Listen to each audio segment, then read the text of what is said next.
여러분, 오늘 본문은 벳세다라는 곳에서 소경을 고쳐주시는 장면입니다. 여러분, 벳세다가 어디입니까? 잘 모르죠. 저도 잘 모릅니다. 안 가봐서. 근데 성경에서 벳세다가 어디냐면 한 가지 알 수 있는 것은 예수님께서 은혜를 아주 많이 베푸신 곳입니다. 능력이 아주 많이 행하셨던 곳입니다. 여러분, 능력과 은혜를 많이 받은 곳이라면 당연히 그곳의 사람들은 믿음이 충만해야 될 텐데 사실 그렇지가 않습니다. 그럼에도 불구하고 그들은 여전히 주님을 믿지 않고 배척하던 곳이었습니다. 그래서 주님이 사실은 마태복음 11장에 보면 이 벳세다 지명을 지명하면서 너희들은 회개하지 않으니까 너희들이 망할 것이다, 저주를 받을 것이다 라고 얘기를 하시는 장면도 있습니다. 예수님은 기적을 가장 많이 베푸신 마을이 회개하지 않음으로 이렇게 꾸짖으셨다. 벳세다가 나오죠. 너희는 불행이 닥칠 것이다. 너희에게 행한 기적들을 두루와 시돈에서 행하였더라면 그들은 결국 붉은 상배옷을 입고 죄를 뒤집어 회개했을 것이다 라고 얘기를 하고 있습니다. 그러니까 지금 벳세다에서 지금 안목 보는 그 소경을 고치는 것은 단순한 치유 사건이 아니라는 것을 우리가 배경적으로 알 수가 있습니다. 장소를 보면. 그리고 또 한 가지, 그럼 예수님께서 소경을 고쳐주신 이 상태가 무엇을 의미하는가라는 이 의미를 알아야 되는 것입니다. 왜냐하면 특별히 예수님께서 병자와 또 소경된 문둥병자 많이 고치셨는데 오늘 이 장면에서 이 소경을 마을 밖으로 데려가서 침을 발라서 안수하시고 또 그렇게 고치시는 거는 이 장면밖에 없습니다. 특별한 의미가 있다라는 거예요. 그래서 지금 이 장면 사실은 마태복음 우리가 마가복음 이 8장 전체 내용이 다 이어져 있어요. 그래서 제가 그 교환에 보면 그 내용들을 지금 다 기록을 했거든요. 짧게 요약해서. 근데 오늘 이 장면을 보기 위해서는 이 마태복음 8장 1절부터 쭉 흐르는 그 맥락을 여러분이 이해를 하셔야 됩니다. 왜냐하면 지금 제자들이 어떤 상황이냐면 예수님과 그동안 함께 하셨는데도 불구하고 제자들은 예수님이 누군지 잘 모른다라는 그런 지금 상태에 있다는 걸 여러분 아셔야 되는 것입니다. 너희들이 지금 영적 소경이라는 것을 제자들에게 지금 보여주시면서 이 과정 속에서 너희들이 어떻게 영적인 눈을 떠야 되느냐, 지금 그걸 가르치시기 위해서 이 장면이 등장하는 거라고 여러분 아시면 됩니다. 그래서 여러분 마가복음 8장 시작은 이렇게 시작하고 있습니다. 예수님께서 제자들과 함께 배를 타고 바다를 건너십니다. 근데 시장하셨나봐요. 식사 시간이 됐을지 모르겠죠. 그래서 이제 먹을 건가 이렇게 물어보시니까 제자들이 딱 보니까 배에 떡이 하나 있는 거야. 근데 제자들과 예수님이 떡 하나로 식사를 할 수가 없잖아요. 그래서 당황한 상황이 벌어진 것입니다. 15절쯤에 보면 예수님께서 이 사람들을 경고하여 이르시되, 여러분 이쯤에 어떻게 도시락 하나도 제대로 못 치웠냐? 이런 말을 하셨을 것 같은데 예수님께서 이런 말씀하셨어요. 이 사람들한테 삼과 바리새인의 누룩과 헤롯의 누룩을 주의하라. 그러니까 제자들은 도둑이 집안 던진다고 주님께서 떡을 안 갖고 오시는 거를 책망하시는구나 이렇게 생각했을지도 몰라요. 그래서 제자들이 뭐냐면 수군거리거든. 우리에게 떡이 없습니다. 이렇게 얘기하고 있습니다. 여기서 수군거리다라는 이 헬러, 디알로 기존마이는 뭐냐면 이성의 호수에서 막 변론을 벌이는 거야. 네가 잘못이야. 네가 책임을 져. 네가 챙겨야지. 그렇게 책임전가하는 거예요, 여러분. 절대 여러분 지금 어려운 상황 가운데 누구 탓하면 안 돼요, 여러분. 그건 덕이 안 되는 것입니다. 누구 탓하지 마십시오, 여러분. 저 사람이 그랬어.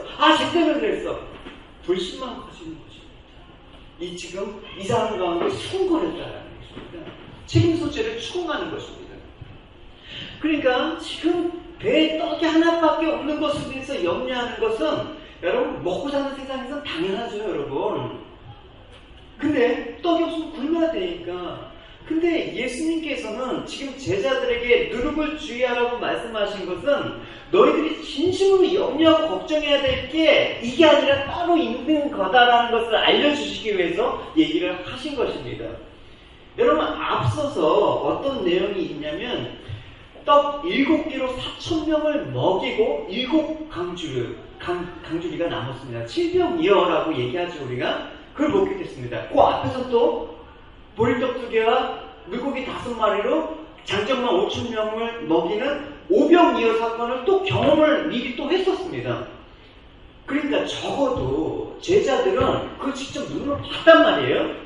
광야에서 아무것도 먹은 거 없는 강야에서 하나님 예수님 말씀을 듣는 무리에게 수많은 무리들을 향해서 예수님께서 떡이 없음의 문제가 드러나니까 예수께서 먹이셨단 말입니다. 그래서 떡을 먹고 배부른 게 중요한 거 아니라 뭘 보라는 거예요?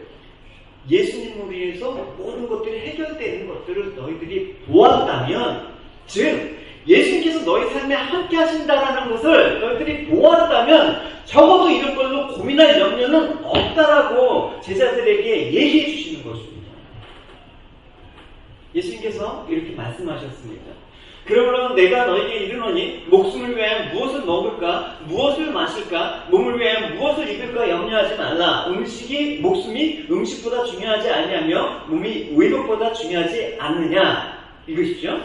공중의 새를 보라. 심지도 않고 거두지도 않고 창고에 모아들이지도 아니하되 너희 하늘 아버지께서 그러시나니 너희는 이것들보다 귀하지 아니하냐. 그렇죠? 너희 중에 누가 염려함으로 그 길을 한 자라도 더하시느냐. 여러분, 의식주 문제 정말 중요해요, 여러분. 이 세상 사람한테 꼭 필요한 거기 때문에 부족하거나 없을 때 염려하는 사람이 누가 있어요, 여러분? 저도 염려가 되는데요, 여러분. 저녁 때마다 제가 얘기했죠. 일 마치고 우럴스에 가서 장을 봐야 되잖아요. 저희도 먹고 살으니까. 갔는데 하나가 없어. 아무것도 없어. 그리고 집을 것도 없고. 그래서 깡통 통조림 하나 짚고 오고. 볼 게 없단 말이에요, 여러분. 염려가 되죠. 그러나 우리가 제자들에게 주님께서 말씀하시는 거는 염려하지 말라라고 말씀하신 그 의미를 알아야 되는 것입니다. 주님께서는 제자들에게 의식주 문제로 염려하지 말라라는 것은 이 제자들이 지금 어떤 태도를 갖고 있다라는 것을 암시하고 있습니다. 그러니까 여기서 염려하지 말라라는 것은 생각하지 말라라는 뜻은 아니에요. 우리가 의식주 문제를 어떻게 생각하지 않습니까? 걱정을 하는 게 당연하죠. 그래서 제자들에게 의식주 문제로 염려하지 말라라고 하는 것은 적어도 제자들이 지금 의식주 문제에 대한 생각이 지금 예수님이 원하시는 생각과 다른 생각을 갖고 있다는 것을 얘기하고 있는 것입니다. 여러분, 믿는 사람이든 안 믿는 사람이든 이 세상을 살아가면서 의식주에 대한 생각이 없을 수가 없습니다. 오늘 뭐 먹지? 왜 걱정 안 되겠습니까, 여러분? 가정주부들은. 그래서 주님께서는 어느 한순간에도 의식주 생각에서 너희들 벗어나야 된다, 이런 식으로 말하는 게 아니라 생각이 그게 아니다라고 얘기하는 거예요. 그래서 주님께서 지금 제자들에게 오늘날 우리에게 책망하시는 것은 무엇이냐? 먹는 걸로 인해서 파생되는 거, 그러니까 그릇이가 걱정의 문제예요. 그래서 지금 이 6장에서만 보았더라도 예수님께서 쭉 염려하지 말라라는 것을 3번이나 당부하셨다라는 것입니다. 그러니까 염려라는 건 뭐냐? 초조하고 걱정하면서 막 안달하면서 흥분하는 마음 상태를 우리가 염려라고 하죠. 여러분, 이 땅에 살 때는 물질이 반드시 필요해요. 먹고 마시고 입을 거 반드시 물질이 필요합니다. 근데 하나님께서 그 물질을 어떻게 공급하십니까? 그냥 딱 하면 갖다 주고 그런 거? 그게 아니라 물질을 위해서 여러분들이 노력을 통해서, 활동을 통해서 하나님 공급하게 하셨습니다. 그래서 여러분이 열심히 일을 하셔야 되는 것입니다. 가만히 있는데 주시지는 않습니다. 우리 노력을 통해서 공급하시는 것입니다. 그러나 주님께서는 하나님의 백성들은 이것들로 인해서 마음에 염려하지 않아야 된다. 왜 염려해서는 안 되느냐? 염려한다고 키가 한자나 더 잘할 수 있느냐? 너희들이 염려해서 해결되는 게 아니라 염려해서 해결되는 게 아니라 너희들이 염려한다고 생명을 조금이라도 연장하는 것이 아니다. 그런 것입니다. 그래서 25절에 보면 그러므로, 여러분 성경에서 이 그러므로라는 접속사가 나오면 반드시 살펴봐야 될 게 왜 그러므로 이 말을 했는가? 앞에 문맥을 반드시 봐야 되는 거예요, 여러분. 접속사를 되게 유심 있게 보시면 성경의 문맥을 잘 파악할 수가 있어요. 설명은 안 하겠지만 이 그러므로 앞에 무슨 얘기를 예수님께서 하냐면 눈에 대해서 얘기하셨단 말입니다. 너희들이 지금 모든 사물, 모든 현상들을 분명히 바라보는데 정확하게 분별하고 정확하게 인지할 수 있는 성한 눈이 필요해, 이렇게 얘기하고 있습니다. 사물을 여러분 어떻게 보느냐에 따라서 관점은 달라지는 것입니다, 여러분. 이 상황 가운데 여러분, 믿음의 눈으로 보느냐, 세상의 눈으로 보느냐, 선한 눈과 나쁜 눈에 대해서 예수님께서 말씀하시는 것입니다. 그러니까 나쁜 눈으로 너희들이 사물과 현상을 보면 뭐든지 뒤틀리게 보이는 거야. 뭐든지 부정하게 보이는 거야. 뭐든지 낙담하게 되는 거야. 그러면서 초점은 뭐냐? 눈이 좋아야 돼. 그래서 여러분 언제부터 여러분 늙는지 아십니까, 여러분? 예. 노안이 될 때. 제가 그래서 늙는 것 같아요. 여러분, 눈이 필요하다라는 강조하면서 너희들이 바른 눈을 갖고 바르게 보고, 그래서 하나님의 영광을 위해서 사는 좋은 눈, 성한 눈을 가져야 된다. 바로 그래서 이 앞절만 살펴보시면 이 말씀을 하셨어요. 같이 읽읍시다. 눈은 몸의 득불이니 그러므로 내 눈이 성하면 온몸이 밝을 것이요 눈이 나쁘면 온몸이 어두울 것이니 그러므로 내게 있는 빛이 어두우면 그 어둠이 얼마나 더하겠느냐. 뭐예요, 여러분? 너희들 바르게 봐야 된다. 그 얘기를 하시면서 의식 문제를 지금 끄집어내시는 거예요, 여러분. 모든 상황들이에요, 여러분. 여러분, 우리는 처음 겪어보지만 이 상황들을 성경 말씀에 비춰보면 이 상황들은 이미 성경에 다 있는 상황들이에요. 그래서 제자들이 지금 배를 타고 길을 떠나는데 떡이 하나밖에 없네? 라고 걱정을 하는 거예요. 그래서 예수님께서 제자들에게 책망을 하는 거예요. 그러면서 이 말씀, 마가복음 8장에, 그죠? 8장입니다. 같이 읽어봅시다. 예수께서 아시고 이르시되 너희가 어찌 저희 없음으로 숨어있느냐. 아직도 알지 못하며 깨닫지 못하느냐. 너희 마음이 둔하냐. 너희가 눈이 있어도 보지 못하며 귀가 있어도 듣지 못하느냐. 또 기억하지 못하느냐. 네. 여러분, 연관이 되시죠? 결국 오늘 본문의 소경은 제자들 또한, 우리 또한 너희들도 같은 수치라는 것을 얘기해주고 싶으신 것입니다. 왜냐? 우리도 역시 떡 문제로 고민하고 염려하잖아요, 여러분. 그래서 누가 화장실 사가면 되게 불안하잖아요, 여러분. 그래서 화장실 수소문하면서 우리 막 사잖아요. 어쩔 수 없이 필요해서 사야 되는데 못 사, 지금 사람들이. 계속 염려하고 불안하기 때문에 사람들이 사재기를 한단 말입니다. 마음이 이해가 되죠, 세상적인 관점에서는. 근데 우리도 그런 관점에서 살아갈 수는 없는 것입니다. 여러분, 꼭 필요한, 제가 주님께서 계시를 주셨다 그러면 이 밑에서 화장실을 싸가 방에 탁 채워놨을 텐데, 그러면서 그걸 전도를 할 텐데 값없이 필요한 사람 복음을 듣고 가져가라. 너무 좋은 기회를, 다음에 또 이런 사태가 벌어지면 제가 밑에서 화장실을 사다가 제 방에 다 화장실 전도를 하고 하려고 하는 게 아니에요. 그러니까 이 떡의 문제를 고민하고 염려하면서 살아가고 있기 때문에 내 수중에 떡 하나밖에 없어. 지금 이제 이렇게 되면 우리 어떻게 하지? 뭘 먹고 살지? 어떻게 살까? 이런 식으로 자꾸만 지금 내게 있는 환경, 내 손에 쥐어진 것이 나를 살린다는 생각에서 잠깐 벗어나지 못하는 거예요. 지금 세상이 그렇잖아요, 여러분. 우리가 예배를 못 드리면 어떡하지? 누가 예배를 못 드려요, 여러분? 드리면 되죠. 예? 이렇게 해서, 정부에서 또 연령상 모이지 마라. 온라인으로 드리면 되죠. 온라인 24시간 방송하잖아요. 온라인 스트리밍으로. 저는 더 좋은 기회라고 생각을 해요, 여러분. 즐기세요. 코로나 바이러스 때문에 우리 건강 위협뿐만 아니라 생기까지 어려움이 생깁니다. 마음이 아픕니다. 그러나 이걸 통해서 여러분 바라봐야 될 것이 있단 말입니다. 지금까지 우리 공급자가 누구셨느냐? 지금까지 나를 보호하시고 지켜주신 분이 누구셨는가? 그걸 바라보라는 것입니다. 이제까지 여러분 내 힘과 내 노력으로 내 열심으로 먹고 살았습니까? 그렇지 않다는 것입니다. 이 어려움 속에서 나를 살리신 분이 누구이시며 나의 생명의 주관자가 누구이신가를 깨닫는 것이 복입니다. 할렐루야. 이때가 아니라 우리 언제 깨달았습니까, 여러분? 우리가 한 번이라도 상황이 좋을 때 주님께 무릎 꿇고 주님께 영광 돌리고 그렇게 살아본 적이 있습니까? 이때가 아니라 어떻게 영광을 돌리겠습니까? 시편 49편, 20편은 아무리 사람이 영광을 누리고 살아도 깨닫지 못하는 사람은 짐승처럼 죽으니라라고 했습니다. 뭘 깨닫지 못합니까? 온전한 눈. 똑바로 보고 싶어요. 주님 온전한 눈빛으로 잠언서 27장 12절에는 듣는 귀와 보는 눈은 다 여호와께서 지으신 것이다라고 말씀을 하셨거든요. 이게 단지 여러분 인간의 귀와 눈을 지으셨다는 말씀만을 의미하는 게 아니라 인간이 보고 듣는 것으로 무엇을 알아야 되느냐를 말씀하시는 얘기입니다. 우리가 들어야 될 말은 뭐예요? 하나님 말씀을 들어야 되는 것입니다. 그게 사는 그 길입니다. 우리가 뭘 봐야 되는 거예요? 하나님의 약속의 내용이 어떻게 이루어지는가를 봐야 되는 것입니다. 그래야지 여러분 사는 것입니다.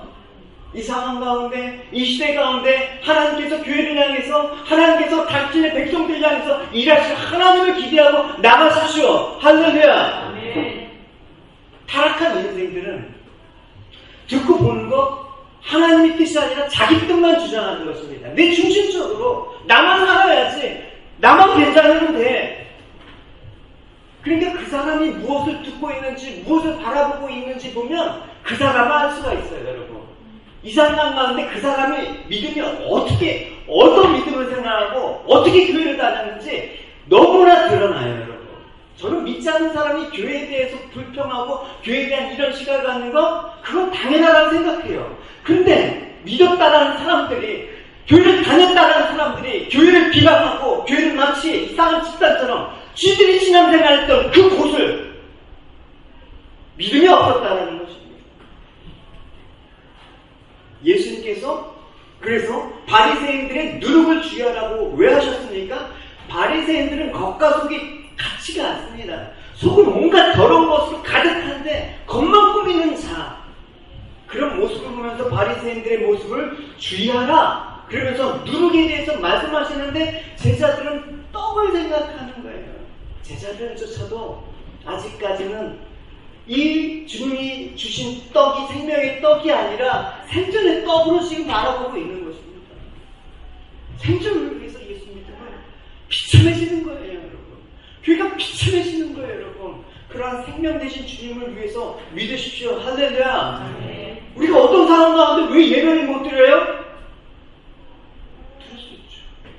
그래서 예수님께서 제자들에게 마음이 둔하다고 하시면서 너희들이 눈이 있어도 보지 못하고 귀가 있어도 듣지 못하느냐 그러면서 예수님께서 물어보시잖아요. 내가 떡 5개를 5,000명에게 나눠주고 남은 것이 몇 바구니냐? 제자들은 그건 알아요. 12개. 또 내가 떡 7개로 4,000명에게 떼어주고 몇 감줄이 남았지? 7. 그럼 그게 뭐지? 뭐예요? 지금 이상하다는 거예요. 이상합니다. 5,000명을 먹이고 12이 남는 것, 4,000명을 먹어서 7이 남는 것. 이게 저기 희열형제님의 그 질문을 하셨던 것 같아요. 예수님을 생명의 떡으로 알아보는 자는, 하나님 택하신 자들은 그거 알아듣는단 말입니다. 하나님의 말씀을 육으로 받아들이지 않고 영으로 받아들인단 말입니다. 이 시대에 하나님의 말씀이 너무나 잘 들릴 겁니다. 할렐루야. 그런 축복이 있길 원합니다.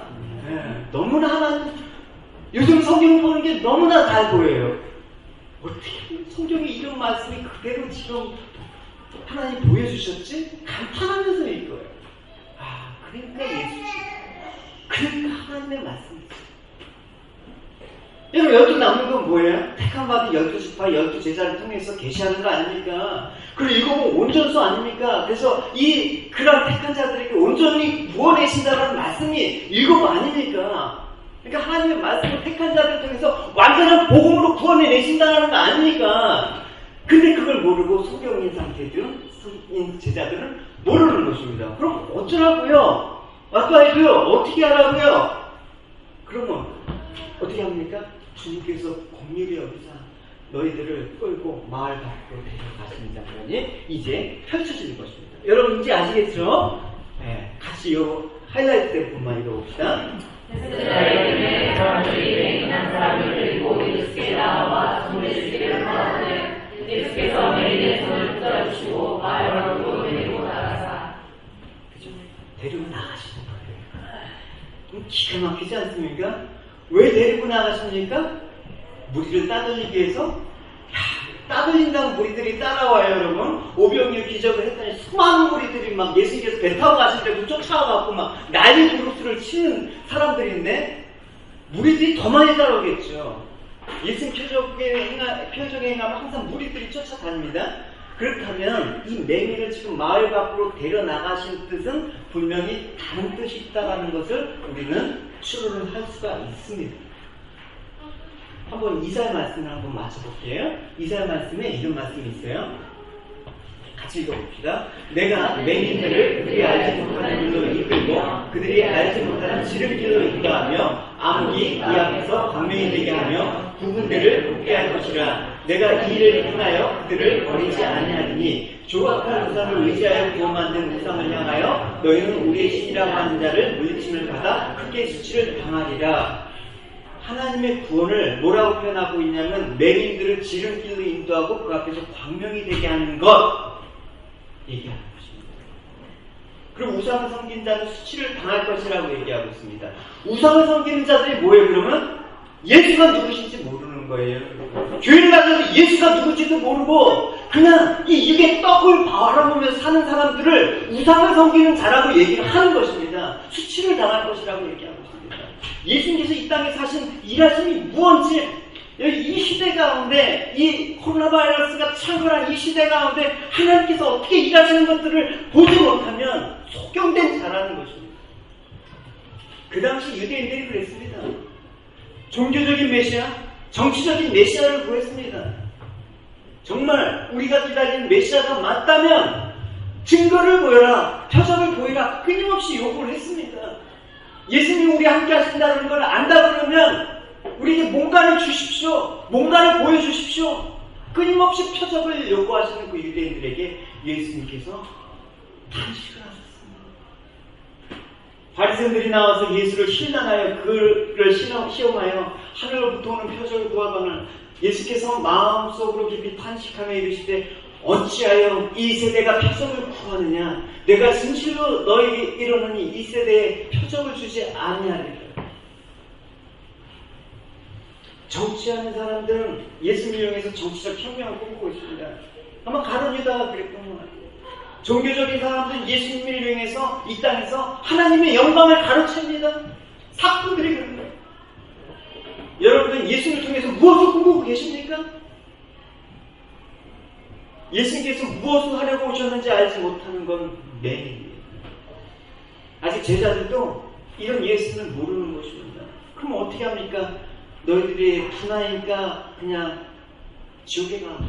이러시진 않죠. 하나님께서 택한 자를 그래서 데리고 마을 밖으로. 마을 밖이라는 건 뭐예요? 세상 밖이야. 십자가. 그래서 제자들에게 눈을 뜨게 해주실 것이다.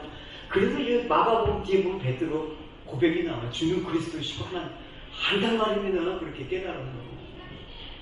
예수님께서 맹인을 마을 밖으로 나가서 어떻게 합니까? 침을 이제 뱉으시고 그에게 안수하십니다. 그러면서 묻습니다. 무엇이 보이느냐? 침을 뱉게 하시고 무엇이 보이느냐? 여러분 지금 상황 가운데 무엇이 보이십니까?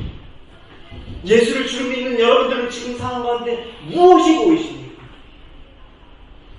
아 그냥 고쳐주시는데 집에 들어서 침을 뱉으셔갖고 안수를 하시고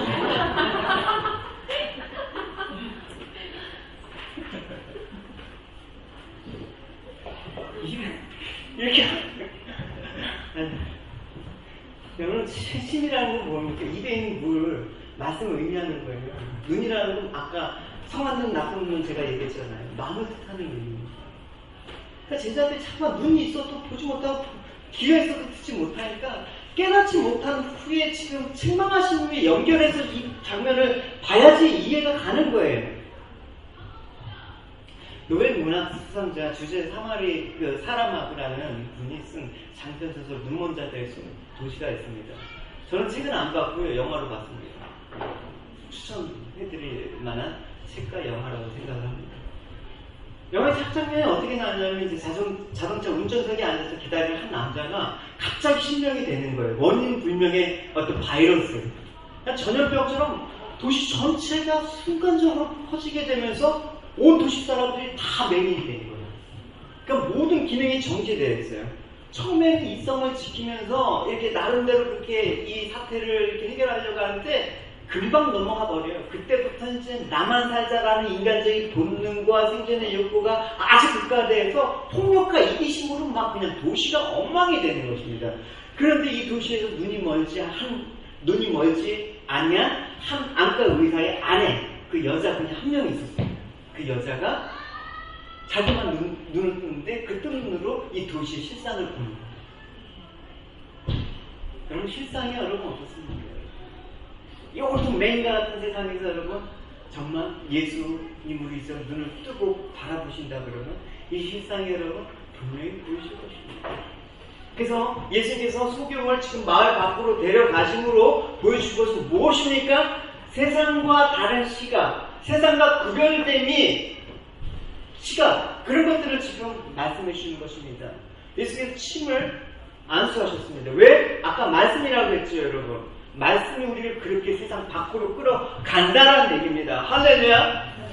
그러니까 세상을 제대로 바라보지 못하면 계속 먹는 걸로 생존에 대해서 염려하면서 살아가는 우리를 예수님께서 가만 안 놔두시고 우리를 말씀으로 밖으로 끌어내셔서 정말 믿음의 세계가 무엇인지 눈을 뜨게 하셔서 세상을 바로 보게 하신다는 얘기입니다.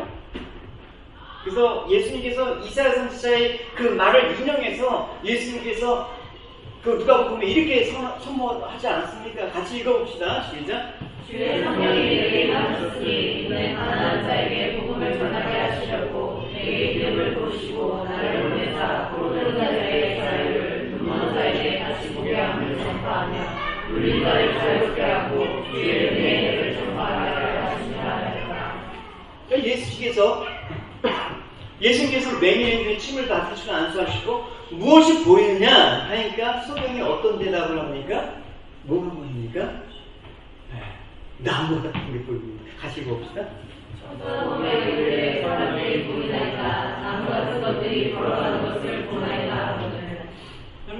여러분 오실 때 교회 오실 때 나무 본 지체 없어요? 여러분 나무가 똑같이 생긴 나무가 없잖아요. 여러분 긴 나무도 있고 휘어진 나무도 있고 뭐 병든 나무도 있고 입이 무성한 나무도 있고 나무들이 있지만 어떻게 보면 우리가 얘기할 때는 그냥 나무를 봤다 이렇게 얘기해요. 여러분. 저는 한 번도 구불구불해갖고 나이테가 아주 예술적으로 그려진 나무를 봤어 이렇게 얘기하는 거 못 들었어요. 나무가 있다.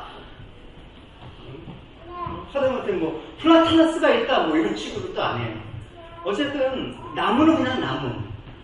그러니까 소경이 지금 사람이 나무와 같다라고 하는 거는 의미심장한 부분이 있단 말입니다. 왜냐? 이게 지금 마을 안에 사람들과 세상과의 시각과는 뭔가 변화가 일어났다는 지금 시그널이에요. 여러분 세상을 볼 때 여러분 무엇이 보입니까? 여러분들이 사람을 볼 때 여러분 무엇이 보입니까? 소경이 보게 된 것처럼 나무를 본 게 아니라 우리는 사람을 볼 때 뭐를 봐요? 있어 보이네. 가난하네. 잘생겼네. 똑똑하네. 착해 보이네. 사람을 그렇게 본단 말이에요.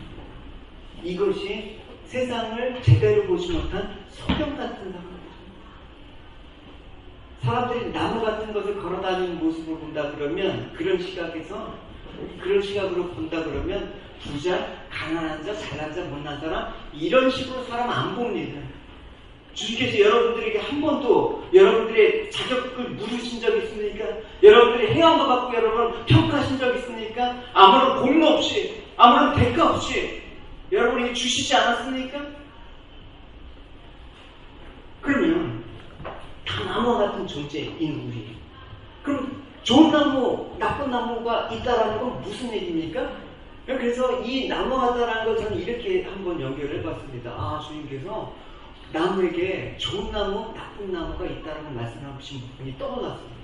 이 부분 같이 한번 묵상해 봅시다. 읽어봅시다. 좋은 나무가 나쁜 열매를 맺을 수 없고 못된 나무가 아름다운 열매를 맺을 수 없느니라. 아름다운 열매를 맺지 아니하는 나무마다 시끄럽게 던져지느니라. 그러므로 그들의 열매로 그들을 알리라. 그러니까 지금 나무가 다 똑같아요. 우리가 좋은 나무, 나쁜 나무 아니라 다 똑같은데 주님께서는 근데 좋은 나무, 나쁜 나무가 있대요. 그 좋은 나무는 좋은 열매를 맺는데, 그럼 우리는 이쯤에서 해석을 이렇게 해야 돼요. 우리가 좋은 나무가 되기 위해서 열심히 노력하자.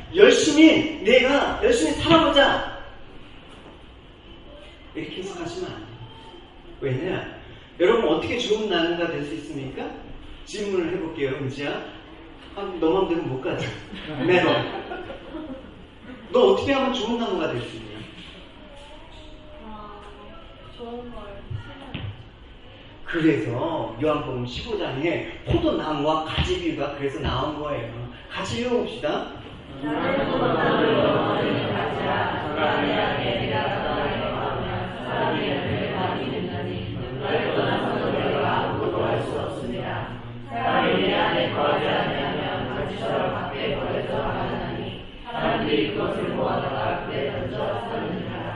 좋은 사람이 되려면 어떻게 해야 되는 겁니까? 예수님께서 너희들이 의인이다라고 내 안에 있으면 너희들이 의인이라고 여기를 받는 길밖에 없는 거예요. 우리에게 진심으로 필요한 것이 무엇이라고 생각합니까? 내가 좋은 나무가 되기 위해서 휴지가 많은 사람이 요즘 부자. 좋은 사람이 예수님이어야 됩니다. 나에게 진심으로 예수만이 필요합니다. 할렐루야. 예수, 오 능력의 주 이름 예수 외쳐 부르리. 휴지 떨어졌으면 예수 하고 왜 나오잖아요. 휴지 없어서 산다. 우리는 예수만으로 산다. 할렐루야. 네. 요즘같이 미친 척해도 다 이해해줘요. 요즘같이 미친 척 안 하면 너 언제 해봐요? 눈을 뜨는 자로 세상을 보게 되면 어떻게 됩니까? 어떻게 보입니까? 세상은 멸망받을 장소이다. 사람을 부자로 가난한 자로 보는 게 아니라 예수 아니면 비참한 생명으로 끝날 수밖에 없는 죄인으로 보인다. 그래서 궁이라는 마음으로 가는 거다. 그래서 이웃을 사랑하는 마음으로 가는 거다. 그렇게 봐야죠. 그러니까 성경에 있는 모든 사람들이 나무같이 보이는 것처럼 죄인이라는 하나의 시각으로 밖에 볼 수가 없는 것입니다. 그렇게 고상해더라도 얼마 못 가잖아요, 여러분.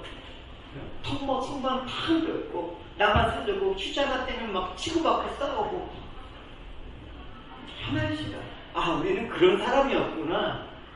그럴 때 예수 그리스도를 믿는 믿음의 가치를 알게 되는 것입니다. 이야, 내가 예수 믿은 게 얼마나 감사한 건가. 내가 믿음으로 있다면 지금 이 시대를 살아가는 것이 얼마나 가치 있는 건가. 그것을 밝히 보이게 되는 것입니다. 할렐루야. 그게 25절의 말씀이에요. 같이 읽어봅시다.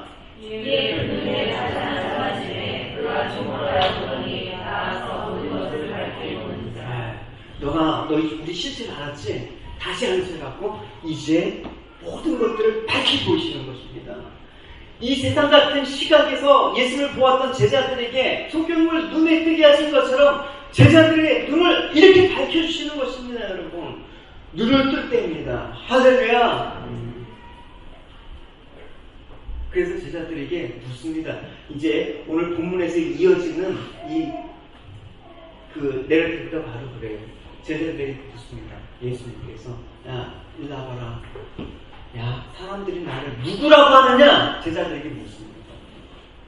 사람들이 나를 누구라고 하느냐? 지금 세상 사람들이 믿는 사람들을 보고 뭐라고 하느냐? 이기적인 종교입니다. 예배를 안 드리고 수익이 없으니까 예배를 드려야 돼. 누구라고 하느냐? 동조하시겠습니까? 장녀 같은 사람들이에요. 그래서 두 번째 질문을 하시죠. 그러면 세상 사람들이 나를 누구라고 하느냐? 그거보다 이제 너희는 나를 누구라고 하느냐? 여러분들 예수를 누구라고 지금 믿고 있느냐? 그 얘기를 하는 것입니다. 그러니까 베드로가 주는 그리스도이십니다. 마태복음에서는 주는 그리스도시고 살아계신 하나님의 아들입니다. 놀라운 대답을 합니다. 예수를 주와 그리스도로 믿고 알게 되었다라는 고백을 제자들이 하게 되는 것이죠. 이 고백에 세워진 곳이 무엇입니까? 그게 교회입니다. 같이 읽어봅시다. 내가 너희를 이루니 너희를 믿으라. 내가 이 반석 위에 내 교회를 세우리니 음보의 권세가 잊지 못하리라. 교회 나오는 게 두렵습니까?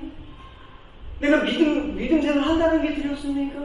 내가 사람들한테 어떻게 비춰질까봐 조심합니까? 저희가 정부 수칙에 따르는 것은 단지 권세자들에게 우리가 순복하라는 그 말씀, 그리고 또 질서와 또 이웃에게 교회가 바르게 비춰지기 위해서지, 예배에 대한 두려움 때문에 우리가 그러지는 않습니다, 여러분. 여러분 온라인으로 들으셔도 지금과 같이 들릴 수가 있겠죠? 할렐루야? 할렐루야? 소파에 나와서 일단 저기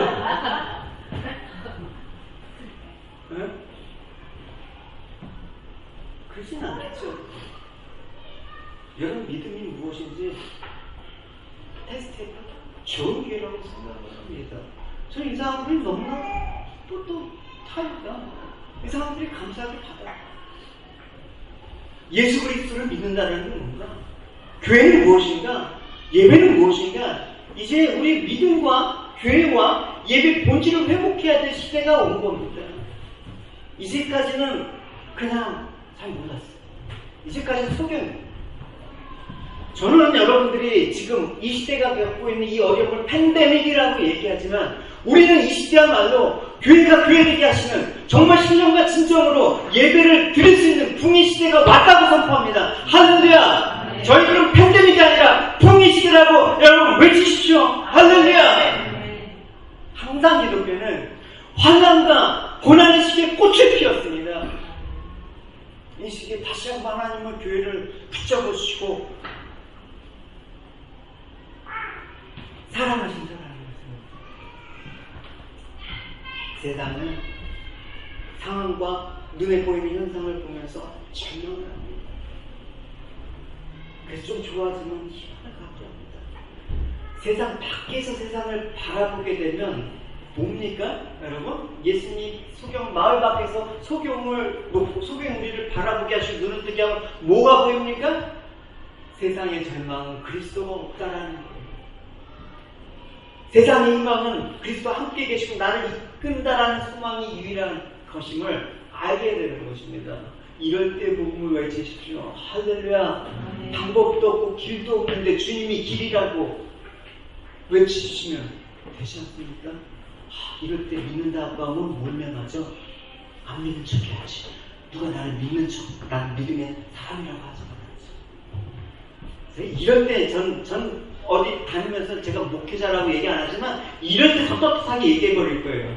저는 목사입니다. 마저 죽기로 해요.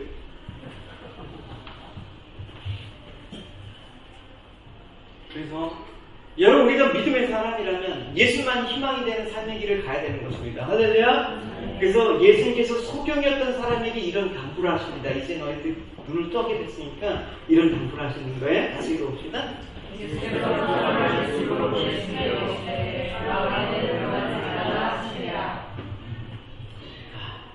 다시 세상에 가신다. 이렇게 얘기하시는 거죠. 여러분, 이 해석을 사도 바울이 예수 그리스도의 복음을 통해서 생명을 받은 자를 빛의 자녀로 말하면서 빛의 자녀답게 살아가는 권면의 부분으로 우리가 적용을 해봅시다. 에베소서 말씀 이겠어요. 다시 읽어봅시다. 시작.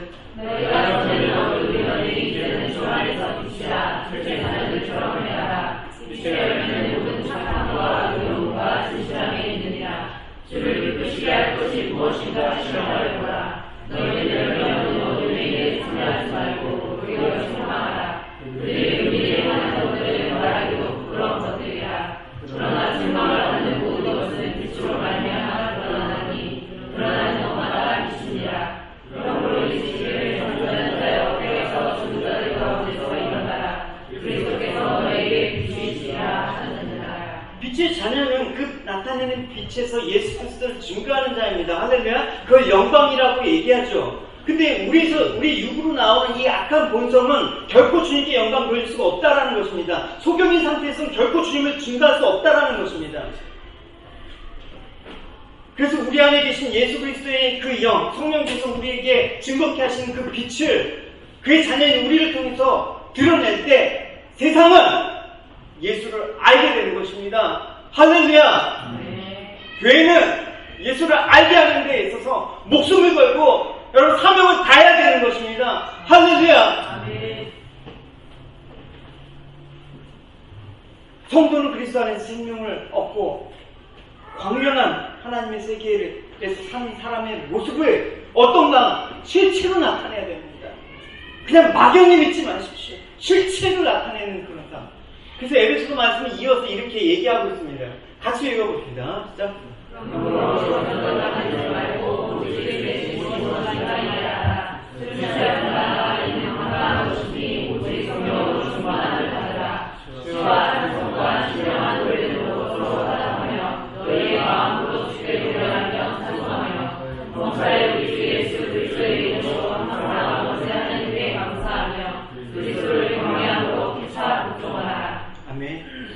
오늘날 우리가 예수 그리스도 안에서 믿음의 공동체로 교회를 이루고 함께 신앙생활을 살아간다는 것은 무엇입니까? 우리 자신 예수 그리스도로부터 받은 생명이 얼마나 귀한 것이고 얼마나 힘있는 것이고 얼마나 누리며 살아가는 것인지를 증거해야 되는 것입니다. 휴식 하나 남았는데 내 손에 있는데 누가 필요해. 줘버려! 전혀. 옛날에 신문지부터 닦아오는데. 저는 안 그랬어요. 과거에 우리도 속경되었던 자들이에요. 단지 차이가 있다면 육의 눈만 멀지 않았을 뿐이에요. 결국 영적으로 보면 뭐입니까? 죄와 사단의 권세에서 사로잡혀서 어둠 속에 있었던 우리였지만, 우리가 죽은 자였지만, 예수 그리스도를 보지 못했던 그 어둠의 자녀였지만, 이제는 주님께서 마음을 바꾸고 데리고 와서 눈을 뜨게 하셨다. 우리가 죄인임을 알게 하시고 오직 예수밖에 없음을 알게 하셨다. 할렐루야. 그래서 하나님 보내신 예수 그리스도의 구속의 은혜로 말미암아 생명의 빛 가운데로 나왔다. 그러면 우리의 삶의 방식은 예수님에 의해서 완전히 달라져야 된다는 거죠. 어떻게 해요? 우리에게 생명을 주시고 우리 안에 거하신 예수님에 의해서 우리의 삶이 진행되도록 전개해 나가야 되는 것입니다. 생명의 주가 되신 우리는 예수님께서 우리 예수님께 우리의 삶을 맡기면서 주님의 인도하심을 따라가야 되는 것입니다. 할렐루야.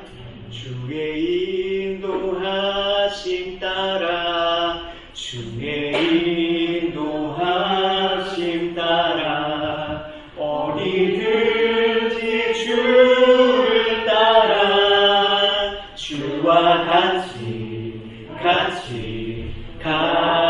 가려네. 염려는 언제나 내일에 대한 근심을 갖게 합니다. 내일을 걱정하게 합니다. 그렇기 때문에 주님께서 말씀하시는 거예요. 같이 읽어봅시다. 너희는 먼저 그의 나라와 그의 의를 구하라. 그리하면 이 모든 것을 너희에게 더하시리라. 그러므로 내 길을 위하여 염려하지 말라. 내일은 내일이 염려할 것이요 한 날의 배고픔은 그 날로 쫓아가리라. 이 말씀은 내일에는 우리가 그날에는 반드시 염려해야 된다. 너 내일 반드시 염려해야 돼? 이런 뜻이 아니라 내일 가서도 염려한 일이 생겨. 그러니까 오늘 주어지는 삶들을 그냥 열심히 주님과 함께 살아. 내일을 내일이 염려하게 해. 네가 오늘 염려한다고 해서 내일 염려할 몫이 없어지는 것이 아니라 한날의 괴로움은 그날 괴로움을 족한 거다. 우리가 이 세상에 살 때 매일매일 우리로 하여금 염려케 하는 괴로운 일들이 일어납니다, 여러분. 요즘 같은 때 뉴스만 보면 확진자 몇 명, 사망자 몇 명 매일매일 일어납니다. 근데 여러분 그것 때문에 오늘을 걱정하지 말라는 것입니다. 괴로움은 있지만 우리는 하나님의 자녀로서 오늘 믿음으로 살아가면 되는 것입니다. 것입니다. 할렐루야! 오늘 예배 드리면서 주님께 주어진 삶들을 올려드리면 되는 것입니다. 끝까지 하나님을 신뢰하면서 하나님의 나라와 하나님의 의를 구하는 여러분들의 삶이 되기를 주님의 이름으로 축원합니다. 우리 같이 찬양합시다. 주님이 우리의 소망이 되십니다. 주님이 우리의 위로자가 되십니다. 우리 같이 고백합시다. 우리 같이 일어서셔서 찬양 드리십니다. 주님이 이 땅에 영원한 빛이 되시고 우리 위해서 생명의 주시기 주가 되시고 변함없으신 분이시고 죽음에서 부활하신 우리 구주 이 땅 가운데 평안을 허락하여 주시옵소서. 모든 자들의 소망이 하나님 충만하게 하여 주시옵소서.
베세다에서 소경을 고쳐주셔서 하나님 세상이 무엇인지 인간이 무엇인지